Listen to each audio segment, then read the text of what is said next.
Hello, good afternoon. You're watching ET Now. I'm Anisha Jain. With me is Ajay Sharma, and the closing trades right now are looking pretty standard because we have been inching, heading towards that level of around 19,000 thereabouts, 19,200, and we've managed to hold that 19,240 to be very, very precise.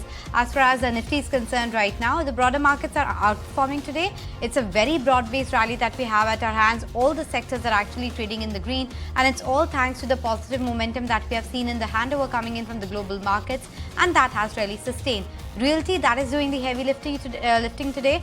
That index is up around 2.5%, sitting at a 15-year high level. That has been led, of course, by Godrej Properties, which has been inching higher. And then banking names too are quite active. ICICI Bank has managed to perk up 1.5%. We're also seeing some momentum on HDFC Bank. And these heavyweights are supporting the index when it comes to the Bank Nifty. Separately, the big news that we are tracking is also the India's first 50-year bond, which has been launched. It has seen quite a bit of heavy demand. In fact, the yield rates that were finally there at that particular bond were lower than what Street was expecting. So seems like it's got a decent amount of demand coming in from those long investors, whether it's the pension funds or the insurance funds. And this is the earnings report card for you as well. I think that should be Dr. Lal PathLabs and not Dr. Reddy's really, because that is the stock which is higher by 6%. But apart from that, Godrej Properties as well as Concor reported good earnings.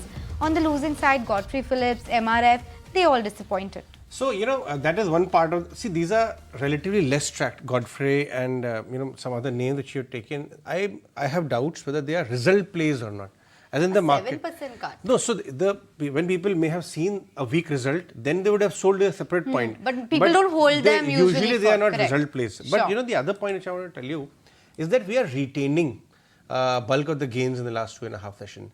In the second half of the session, it will be important to say whether profit taking sets in or not. Why? Because if you look at the 2.5 session where there was first time there was strength after falling to 18,850, Thursday low. From Thursday's low, Thursday was a good recovery, last hour, Friday and Monday. And then the urge to book profits set in.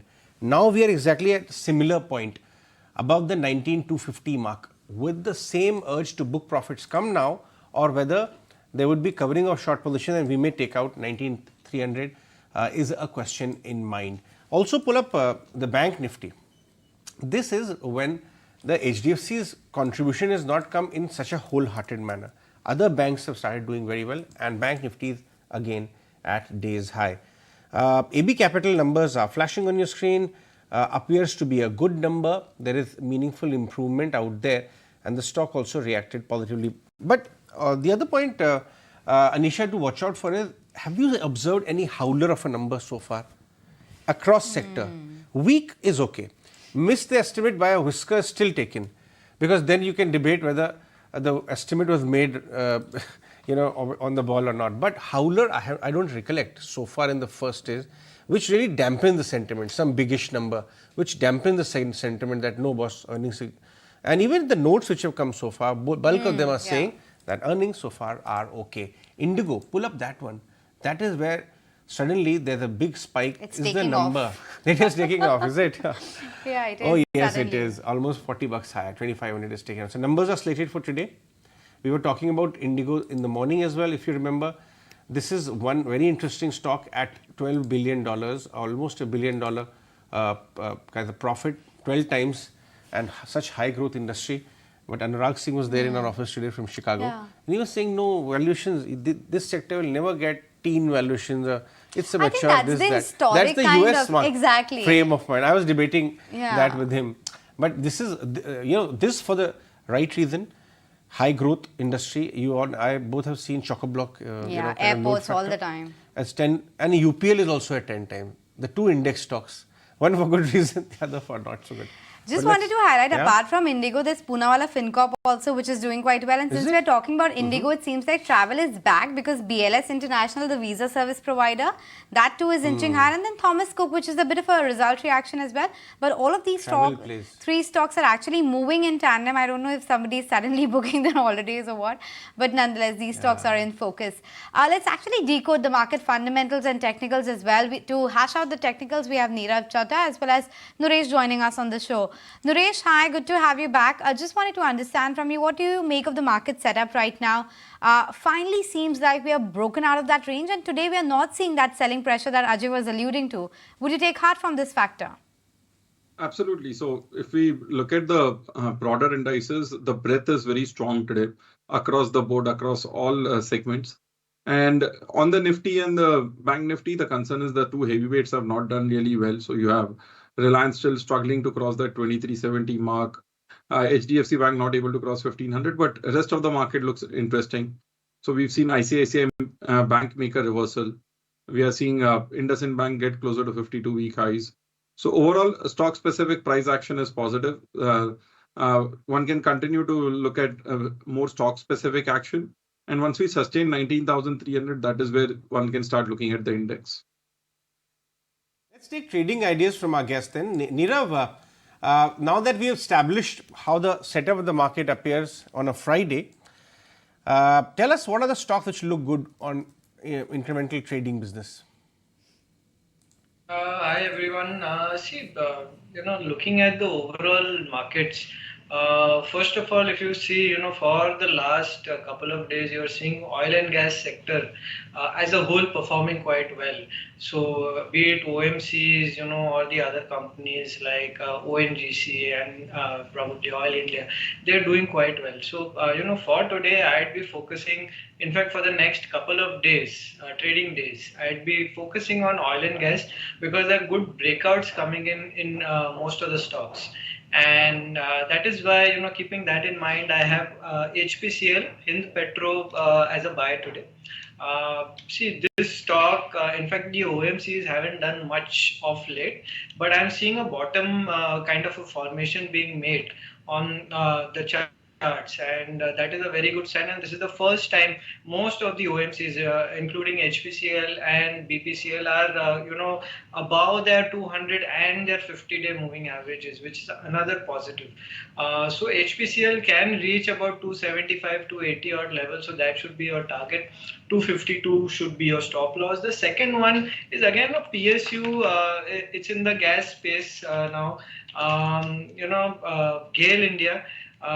Looking at the overall charts, a good breakout had come in for this stock around that 113, 114 odd levels.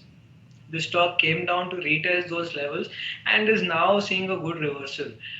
Again, most of the indicators are positive. Even this stock for today is, probably going to close above its 50-day moving average, which is a very important support level for this particular stock, at least on the upside. So, it's a strong closing that is coming in.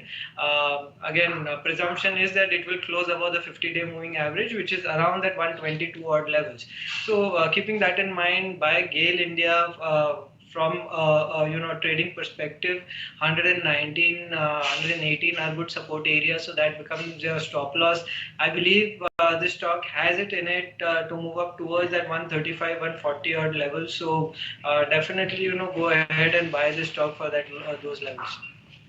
Point taken. Actually, Nirav as well as Suresh, hold that thought. We'll come back to you shortly. But we also have Vinay Paharia, the CIO from PGIM India, joining us on the show.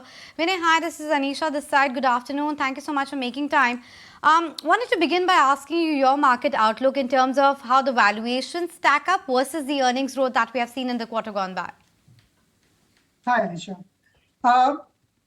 So I think jumping straight to valuations, definitely the valuations currently are at a premium and are seemingly capturing most of the fundamentals for the next 6 months to 1 year. So we have actually borrowed some returns from the future, and hence for the near term we are a little bit cautious purely on valuation reasons.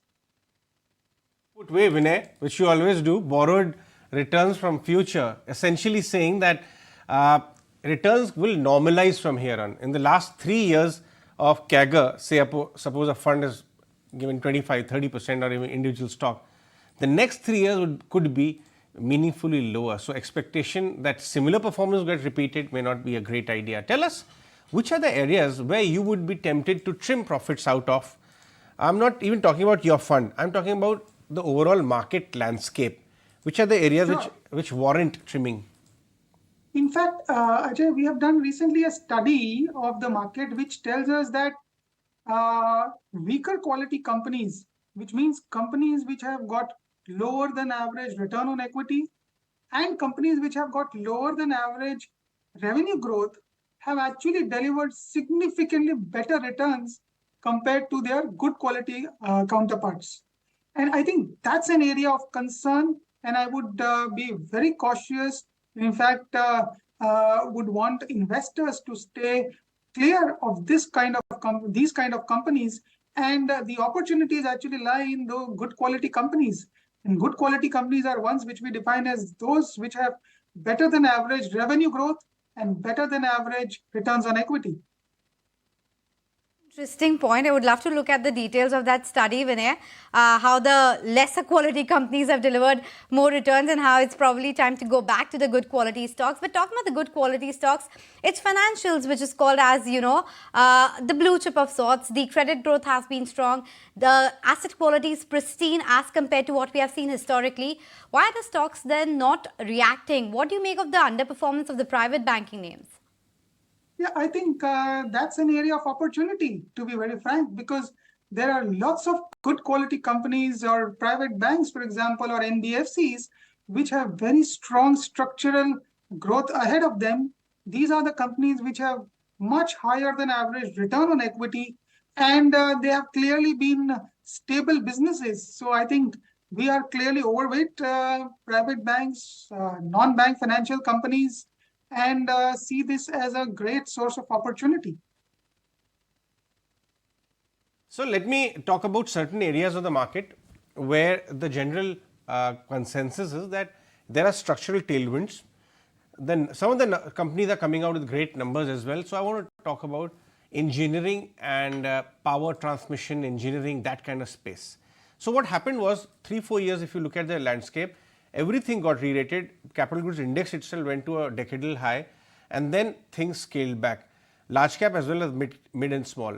Large cap has languished after that correction, has perhaps not come back in the same fashion. But mid and small, say a transformer rectifier, which is up 15% today, say a PAR, just naming for example purposes, these stocks have come back.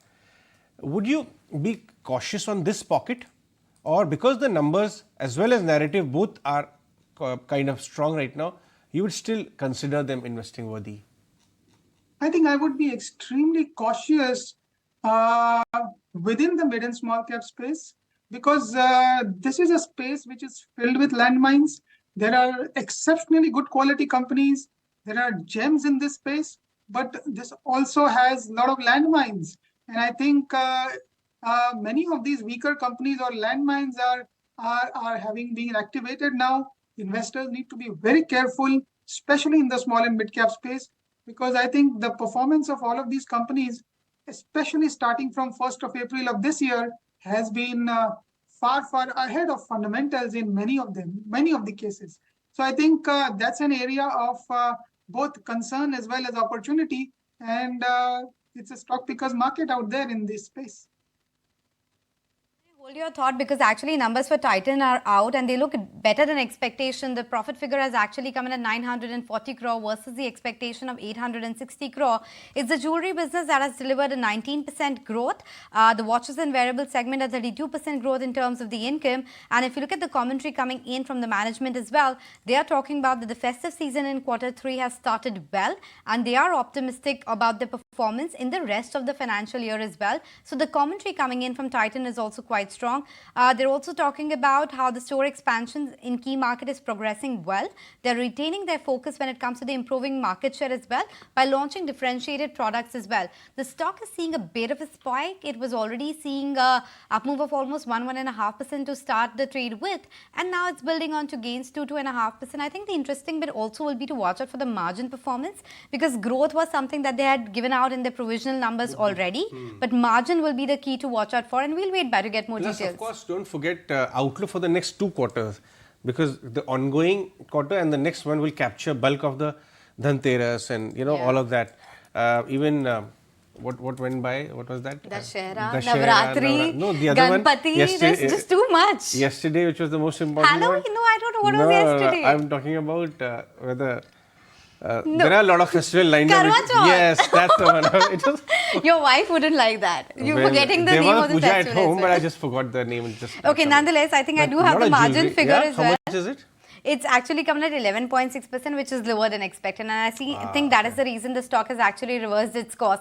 Vinay, not about Titan specifically, but consumer discretionary as a whole. We have all been hearing about this premiumization, this affluent India. Do you think it will actually convert into spends and then higher, revenue growth for these companies?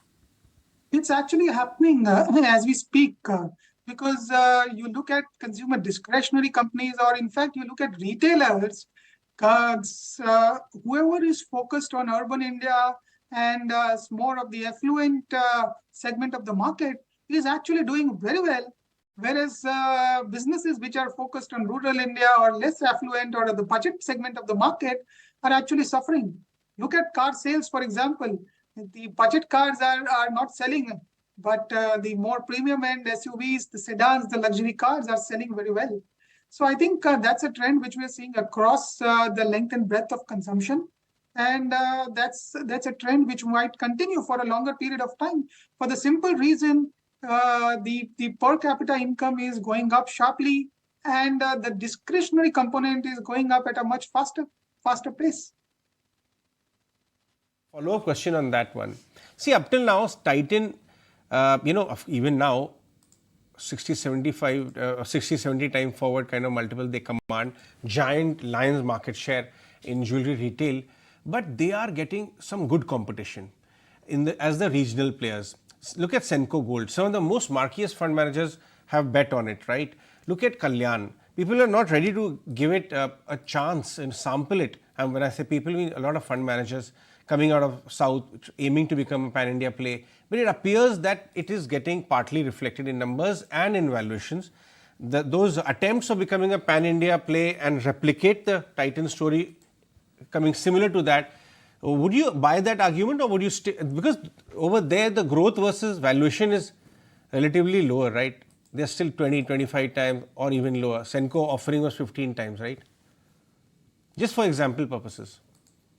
Yeah, in my experience, Ajay, it's always better to buy a company for its own worth and not that it will be the next something. There is never the next something. The bellwether always remains the bellwether. Talk to me about the real estate sector then. That's coming out of a slumber as well, Vinay. Would you buy that momentum and that trend? Sorry, I was not able to hear your question. Real estate sector, because that's coming out of a bit of a hiatus as well. Sure. I think real estate has been the torchbearer of growth for the last 2 years.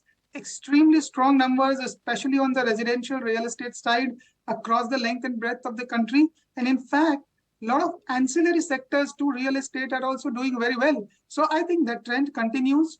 In fact, the luxury segment of the real estate is doing far better than the budget segment. And once again, that continues with the discussion which we had just a while back now. And we expect this trend to continue. The sector is likely to do well. And even the ancillary sectors which are related to residential real estate should do well. So we are very optimistic on this sector per se. Before I let you go, just one quick question. One big overweight, one big underweight in terms of sectors? Sure. So we are significantly overweight the healthcare sector and the financial sector. Within healthcare, we are overweight hospitals. Within financials, we are overweight NBFC and private banks. And in terms of underweight, we are underweight the IT sector and we are underweight industrial sector. Vinay, good chatting. We should chat often now. You came after a long time. Good to see you in your new role as well, by the way. Thank you. So let's take a short break. On that note, our discussion with Mr. Chheda and Nuresh would continue on technicals. There are breakouts happening in several areas of the market. We'll talk about all of them right after this break.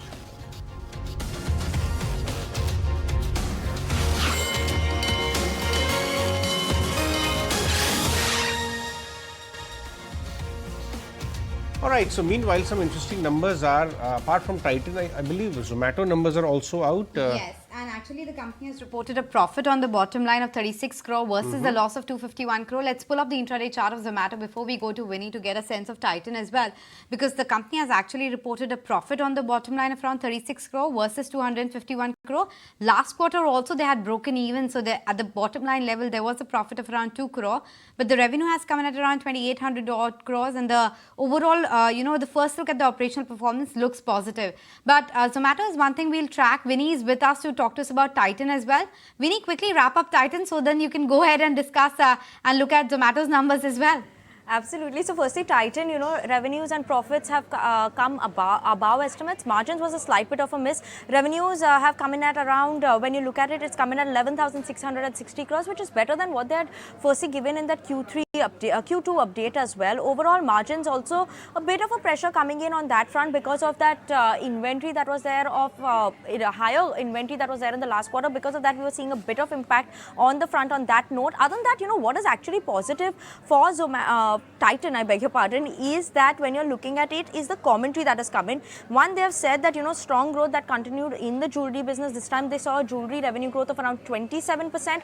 Other than that, festive season, that has also started working out well for the company. Q3, they're seeing good demand trends already shaping up. They mentioned that Adhik Maas was a bit of an impact in the jewelry business in Q2, but Q3 maybe we could see better impact coming in. So that is a positive commentary coming in on that front as well. Other than that, the other businesses like watches and wearables, that has seen a good growth of 32% on a year-on-year basis. Eye care business, a 13% growth as well. And other than that, Carrot Lane, the emerging business like Taneira, I've also seen a very good growth. Taneira has seen a growth of 27% as well. The emerging businesses have seen a strong growth. So good commentary in terms of the outlook going forward, at least for Q3. Festive season has started on an optimistic note for the company. And margins, bit of a pressure on that front. But other than that, the revenues as of now seem like a good set of numbers that have come in from the company. Okay, so that's the explanation on the pressure on margins. Outlook for the subsequent quarter is okay. That's the case for Titan, but Zomato is the focus area right now. Out of all the consumer tech companies, if you look at the last 6 month, 3 month charts, this is the stock which has moved most. If we flip the stock back to Zomato, look at that. So profitability has improved. Even on a sequential basis, last time I've been waiting for the press release actually, because last time round there was excessive use of the word adjusted profit, right? People also kind of made I remember all those memes around it. But for now, at least in the bottom line, yes, there's a stark improvement because last quarter the number was 2 crore. It's coming at around 36 crore for now, and this compares to the expectation of a loss that the street had. So as compared to the loss expectation, the company has managed to deliver a profit of around 36 crore, and there's an 18% jump in terms of revenue as well. Of course, for Zomato, the best way out is to probably wait for that press release. Those question and answers that Dipinder answers is something that we'll have to wait by. And then there's a con call at 6 p.m. tomorrow when we'll get more details on Blinkit and others. The letter, which they have also spoken about, would be out very shortly. But the bottom line is that the bottom line is improving. It was just not a one-off last quarter. Indeed, subsequent quarters are also witnessing improvement. So commentary and guidance is something we would watch out for. But let's discuss that with Nuresh, because Nuresh was tracking that stock around 40-50 bucks, if I remember it right, and started recovering quite a lot. Is the current up move sustainable, Nuresh? Is there a trade here? So right from the time when it turned around at 50-55 levels, it was change of trend for the whole new age companies. And one by one, everyone is surprised. It started with PB Fintech, then Zomato, then Paytm. Now, the case for Zomato is, where does it stop in this rally? So the first pause was at around 70-80 levels. The next one came around 100. And now the bigger pause should come around that 125 mark. So post listing, the stock had made a low of 125 for almost 3-4 months. And once that broke, that was the start of a downtrend, when it went all the way to 40 levels. So for now, in this rally, one should be looking at booking profits totally around 125.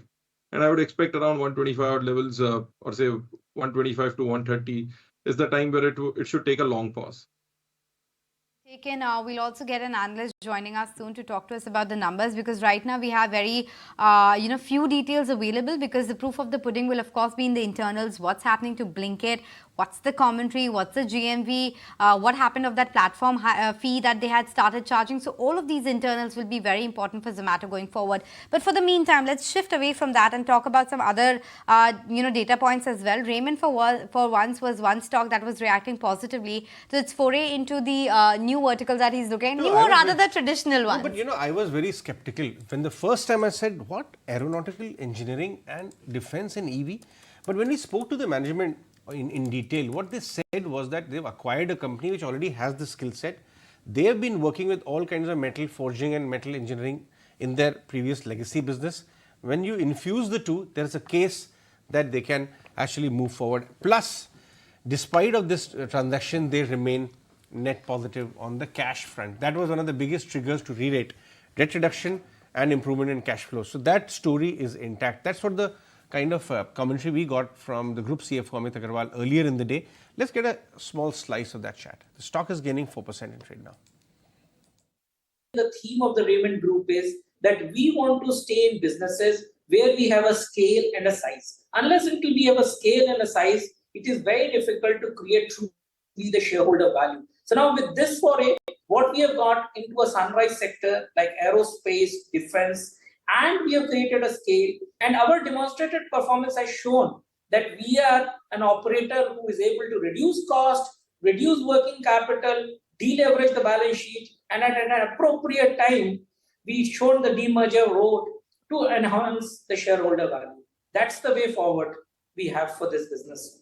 So I believe that in a consolidated level, if I look at the total business over the next 4 to 5 years, we see very clearly very high teens on the revenue growth and 20% plus growth on the EBITDA. So currently, based on FY 22-23 numbers, I think our combined pro forma business is 220 crores of EBITDA, which if you do 20% plus compounding, I think we can be comfortably more than 400-450 crore of the EBITDA over the next 4.5 years.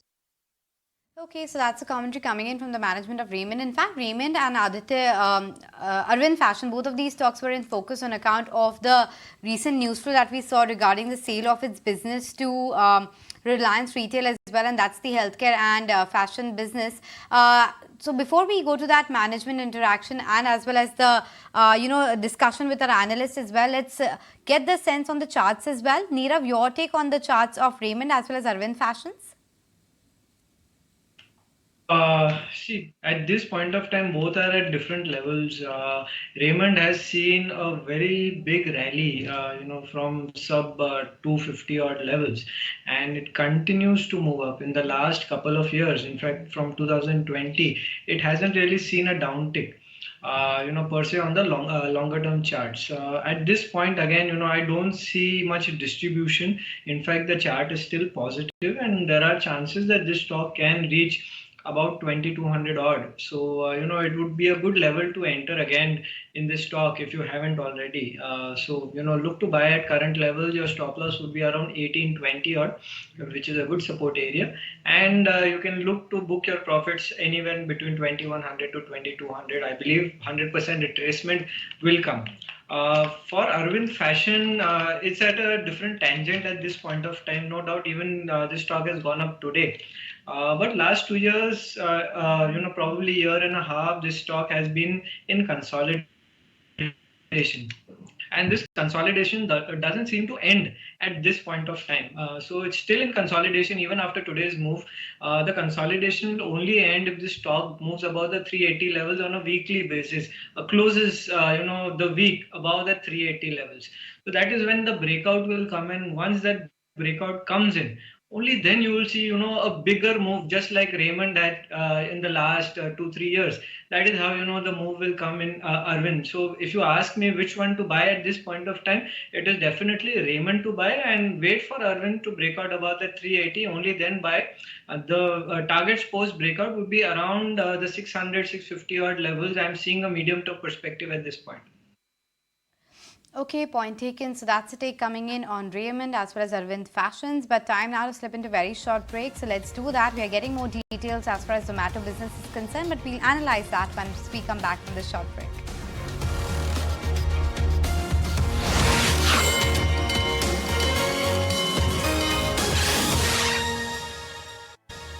Quickly wanted to flag out the numbers coming in from Escorts Kubota as well. There's a bit of a dip in terms of revenue, down 12% on a year-on-year, on a quarter-on-quarter basis, that is. And the net profit has also dipped by almost 17%. So that's the latest coming in. And the margin profile is something which is also dipped a bit. So the stock is actually holding up. There's not a big change happening there. But nonetheless, those are the numbers running for you on the screen. But Zomato is, of course, the big one that we want to discuss. And before I go to Karan Taurani, I just want to read out the important, a commentary coming in from the management. They say that the Cricket World Cup should result in additional order volumes, but we think that the demand uptick would be limited to a handful of match days and hence not very significant. Separately, they say on the balance, they think that quarter on quarter, the GOV or the gross order value growth in food delivery the next quarter should be moderate around high single digit, which should translate to about 25-30% year on year GOV growth. Karan Taurani is with us to discuss all of this. Karan, what do you make of the commentary? Is this a bit more muted or the management is being a bit more conservative, you believe? So I think if you look at the growth numbers, it's largely in line. 20% kind of a growth on GOV is a mild positive surprise on the food business on a YY basis. But if you look at the adjusted revenue, that's grown 22%. So that positive surprise has been offset by this clearly, because clearly what happens, the outperformance of the adjusted revenue is somewhere close to 1.2 to 1.3 times in terms of growth versus the GOV growth. So that's one. Secondly, I think on profitability, they've maintained, that 2.5% kind of a range. I think they've been guiding for 4 to 5% EBITDA as a percentage of GOV. They're very much well on track for that. Last 2 quarters, we saw significant improvement in EBITDA as a percentage of GOV, but of course, that kind of momentum may not happen in every quarter. So I think it's come to a more of a steady state or a phased manner. Third, I think very big positive is the Blinkit business, wherein the contribution margins have turned positive for the first time. And again, if you look at the revenue growth here, it's been quite stellar versus the GOV growth. And clearly, there's an indication here that they're trying to increase throughput per store, trying to increase the number of orders per store, which will kind of take them closer to a path to break even for profitability. And if at all there's a revision in terms of guidance, wherein Blinkit, I think they're expecting the break even to happen maybe 6 to 8 quarters down the line. If at all this is revised, forward or backward, rather, in the next 4 to 5 quarters, you would see a positive surprise there. But food business performance remains to be largely in line. Blinkit profitability is a big silver lining for now. In fact, wouldn't that be prudent management practice? In fact, Anisha, if you observe in the last 6 months, every consecutive analyst report, it talks about so much, positiveness about impact of cricket and festive season. Maybe as a prudent management practice, the management is preparing the street not to overemphasize and raise expectation that these two will be magic quarters just because of the cricket and festive season. Guys, it will all normalize. I think that is something probably the attempt being made. So good performance, but making the street ready for normalized performance also, not extraordinary expectations. Would it be right to read in those lines? Because Karan, after all, they're also talking of improving efficiencies. So normalized growth, improved efficiencies, and it appears that the direction of profit has come back this time around. Karan? Yeah, so I think, in terms of expectations going ahead, we kind of maintain our view that World Cup will be a very big delta for Zomato. In the past, it's been a bigger delta for companies like Jubilant and other peers who've had a very strong moat around delivery. But in the post-COVID era, I think that moat of delivery has moved to aggregators, from large QSR chains. And I think that's the reason, Zomato will see massive traction in Q3 and going ahead. I think performance for H1 for the food business has been satisfactory. About 23-24% adjusted revenue growth is something which is largely in line with expectations. If the momentum picks up in H2, I think we'll be somewhere closer towards the 24-25% revenue growth for the food business, which is also largely in line. So no major upgrade as such for now. Profitability numbers have also largely been in line. But yeah, Blinkit valuations could be revised upwards, because I think this is a business wherein there is no sanctity for now. It's been just about 4 to 6 quarters that this business has scaled up. And if you look at it, from going ahead, there were concerns in terms of whether or not the unit economics of this business will ever turn profitable. So I think this kind of a contribution margin, if they sustain or if they improve further from here on, there is enough proof that this business is sustainable, and this could grant premium valuation multiples. Because if you look at this business right now, the valuation multiples for this business are phenomenally low as compared to the food business. That note, we let you go. Appreciate you joining us. The silver lining that Karan is talking about is, of course, the Blinkit business, wherein the contribution has turned positive, and that's what he's talking about. That may be the valuation uptick might happen on account of that, but largely would hold on to his estimates. But shifting focus away from Zomato as well as Titan and the other big earnings that we have seen so far, Naresh, what's your sense on the real estate pack? The Nifty Realty Index has hit a 15-year high. But if I had to talk to you about stocks which are likely to continue the momentum, which names come to mind? So a breakout across a lot of names. So the fresh breakout which I see today is a breakout on Brigade Enterprises, which has been relatively sideways and a slow mover. That's a stock which still has risk reward left. Second, DLF has been a torchbearer of this move. The stock has continued in a higher top, higher bottom formation. Just that one should be waiting out for some bit of a dip on DLF. Godrej Property is the next one, which is interesting. So, because Godrej Properties went sideways for the last almost 1.5 year, and now finally has broken out of a 3-month range, also between 1550 to 1750. So at these levels, after the current move, Godrej Properties and Brigade Enterprises look good for the short term. Could have another 15-20% upside in the short to medium term. Some of the other stocks which are gaining smartly in trade, Spandana Spurti has come back after a good result, but a profit-taking bout which had come in good 6% and days high. Nirav, what kind of chart patterns do you observe here on Spandana? So, see, this stock has witnessed a breakout. This is a inverse head and shoulder breakout on the longer term charts.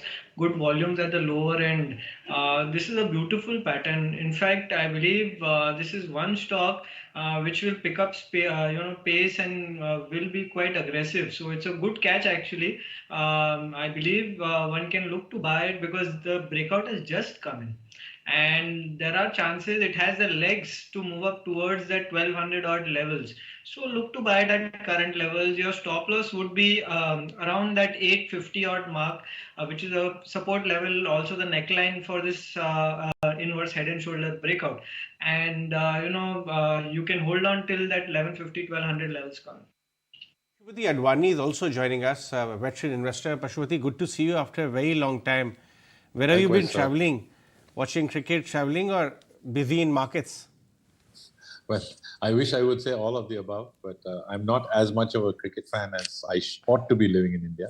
But that's life in the fast lane. But certainly, cricket is definitely taking eyeballs. And I know for one fact, my internet slows down quite remarkably every evening while the matches are on. So that's a reality that we all have to deal with. How's your portfolio shaping up? What have you been busy analyzing and adding in your portfolios? No, so, I am a little bit reluctant to add aggressively simply because we are not at highs, but I think that there is a lot of turmoil. And I find it very difficult to believe that even though people are slaughtering each other in Israel and Gaza and in Ukraine and Russia, that, markets continue to trade up sort of quite sharp, quite interestingly. But I mean, there obviously seems to be money around, but I guess, it is, I'm a little surprised at where things are going. And so, I've actually not been so aggressive. A while ago, we had talked about the new wave stocks that had come. There are these four new issues that had come. One was Paytm, one was Zomato, one was Nykaa, and one was that insurance company, Policy Bazaar. So actually, my sort of list of order was Paytm, Zomato, Nykaa, and Policy Bazaar, and I think that list would have been good. I unfortunately bailed out of Paytm a little early, so I'm kind of watching it go up and missing it. Zomato is okay, and I think with the World Cup, definitely the numbers have been good, and the stickiness is also going to be there. So it's the way India is moving, and it's the way India is. It's new patterns that are coming up, and we actually have to predict those to make money. Manish. That's your pecking order within the new age tech world as well, and timing the market is really difficult, so don't beat yourself too much as far as the Paytm trimming is concerned. But Pashupati, what about the entire equipment and construction theme? Because after that commentary that we saw from JCB, we have seen big moves on the likes of Sangvi Movers, Action Construction is doing well, BEML, and the entire space, given the fact that capex is likely to pick up. Would you want to play this theme through the likes of L&T or through the equipment manufacturers?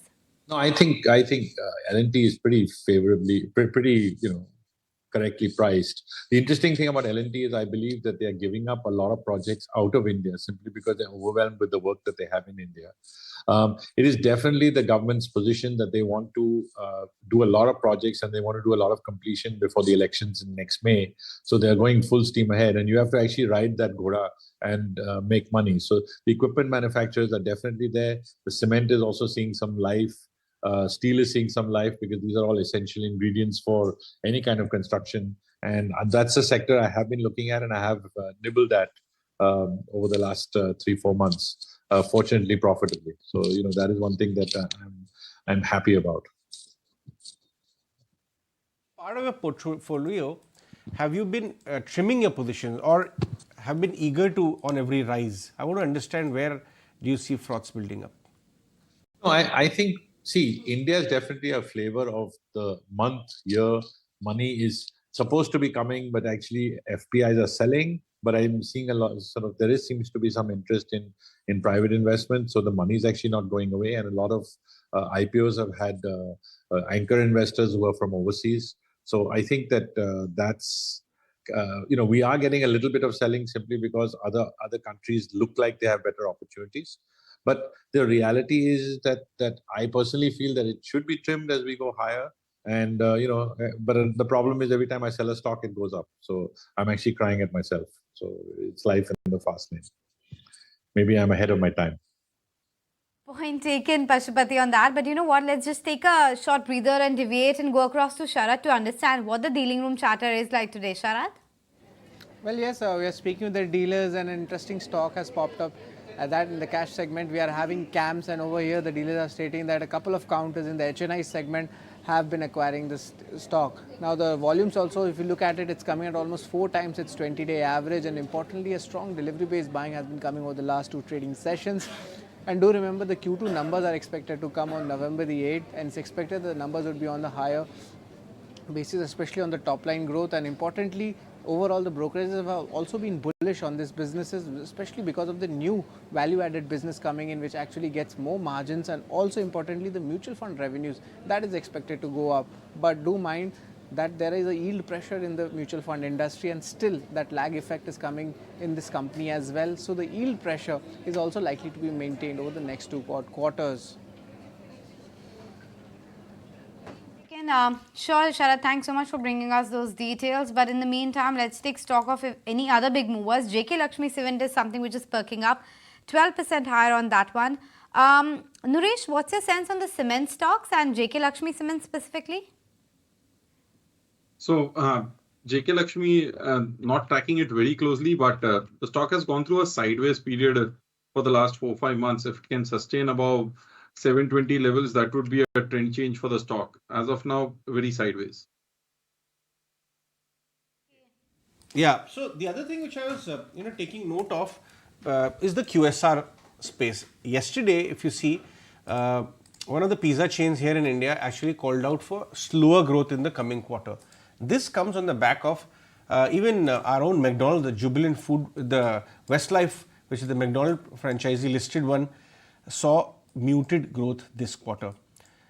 Valuations are not very cheap here. What do you see of the QSR space? Because there was a lot of promise getting built in because of cricket, festive season, eating out. Would you be cautious, or would you look at adding these names, Pashupati, so the QSR names? What's happening in the QSR space is it's moving from people directly ordering from McDonald's to ordering through Zomato. And so some of the margin is shifting to those intermediaries that actually do the delivery. And I don't know whether they'll be able to, the actual McDonald's or Jubilant or whatever is going to be able to pull it back, because you can call a Zomato and get 10 things. You can only call a Jubilant and get pizza or pizza or pizza. I mean, so I think that's a sort of sea change that's also happening in behavioral patterns of Indian public, and it's being helped by the World Cup, where people are getting together in large groups and people want different kind of cuisines. So I think it's temporary, but I don't know whether these guys will be able to pull it back after the World Cup is over. Anish. Okay, so that's the latest coming in as far as some of those QSR names is concerned. But in terms of the healthcare names, it's Dr. Lal Path Labs, which is up 6%. Apollo Hospitals, on account of that Morgan Stanley initiation, is doing well. Neera, what's your take on a couple of these stocks? Dr. Lal Path Labs, Apollo Hospitals, and the entire pharma space. Even Piramal Pharma has seen that sudden spike after its earnings. Which is the dark horse here, you believe? Yeah. So see, in the last 6 months to 8 months, you're seeing, select pharma stocks moving up. But the labs, Lalpath Lab or Metropolis or the others, they were not actually moving up. They were in a consolidation. But at the lower end, lot of volumes were being seen, especially in these stocks, especially in Lalpath and Metropolis. Now, putting things into perspective, I believe pharma is in a upward phase. Most of the stocks should run up, with Lupin being the leader now. It's a super pattern for Lupin. But if you're looking for value, so I believe the value is there in Metropolis and Lalpath Labs. A double bottom kind of a formation has happened in the Lalpath Labs, and a breakout has come in above that 2540, 2550 odd levels. I believe this stock should now head up from current levels. It can go up towards the 3000, 3200 levels, especially in a trading and a near-term perspective. Probably from a medium-term perspective, 100% retracement up to 4000 odd levels can come in, but that might take some time. At this point, you can look for a target of 3000 within that next 15-20 days. Look to buy this stock with a stop loss of 2520. Same goes for Metropolis. The volumes are a little lower than Lalpath Labs, but this stock is also headed higher. This stock just needs a breakout of 1590 odd levels. Once that comes in, you will see a huge rally coming in. So I see good value in both of these stocks. But at this point of time, for today, from a next 10-15 day perspective, Lalpath Labs is the one to bet on. Taken. In fact, on that note, Pashupati, we let you go. Thank you so much for making time. Want to highlight what's happening to Zomato now. So after the earnings, we had seen a couple of percentage uptick. From 5, it had gone up to 7%. Now it's up all the way 10%. So that Blinkit contribution turning positive, and the commentary coming in on Q3 is actually supporting the sentiment there. A 10% up move as far as Zomato is concerned. But before we wrap up for the day, let's take some BTST ideas from our chartist, Naresh. So first is a buy on ICICI Bank. The stock has made a reversal. Stop loss at 928, target price of 945. Second is a risky buy on Indigo, which has been sideways for quite some time, seeing some price action going into results.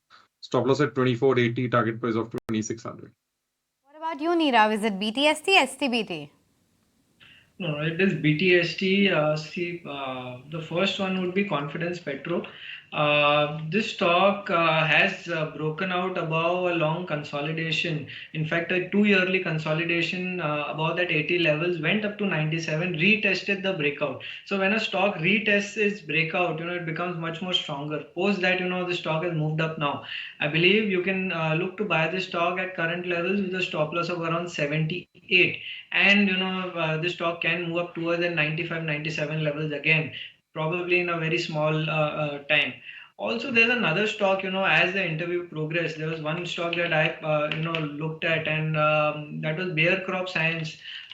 This stock had its results today. Right. Neerav, sorry, I had to interject that the Bayer Crop numbers are already out. But in terms of the market, we are wrapping up the day with a number of around 19,220 on the Nifty. So not at the highest point, but at least 200 has been held even on the closing basis. Sensex comfortably above 64,330. The advance decline ratio continues to be favouring positives. 2:1 kind of ratio is what we have at our hands. All the sectors were in the green today, so very broad-based recovery. Of course, leading from the front was the entire real estate pack with that 2.5% gain coming in, sitting at that 15-year high. Media stocks were also quite active, and then the banking names also participated, whether it was an ICICI Bank or an HDFC Bank.